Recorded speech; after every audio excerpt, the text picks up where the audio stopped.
na zakończenie, natomiast Państwo zmierzacie do tego, że tworzą się dwie grupy, które wzajemnie będą sobie tumult robiły.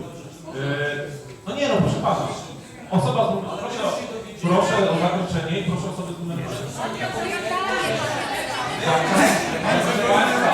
Ale konsultacje polegają na tym, że mówiliśmy jeszcze raz, trzy od strony Państwa osoby się wypowiadają, my próbujemy się do tego ustosunkować. Proszę Państwa, rozmawiajmy na argumenty, a nie na inwektywy i na krzyki. To nie jest krzykawka na rynku, na targu, gdzie kto głośniej krzyczy, kto głośniej drzeczy, ten ma rację. To nie tak.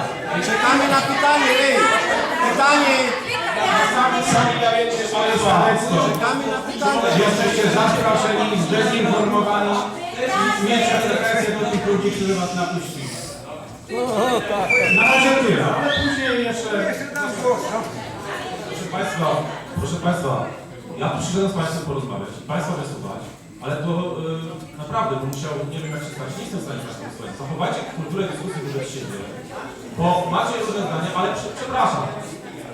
Dokładnie. Więc prosiłbym, żeby ktoś się wypowiada, czy jest za tą inwestycją, czy jest przeciw, czy jest mu to obojętne, by reszta go wysłuchała. Ja staram się pilnować tego czasu, zmierzać do tego, by Państwo zadawali pytania. Natomiast naturalne jest Państwa oprócz pytań formułujecie również swój komentarz na ten temat. Staram się go wysłuchać, żebyście mieli do tego prawo. Proszę o osobę z numerem 6.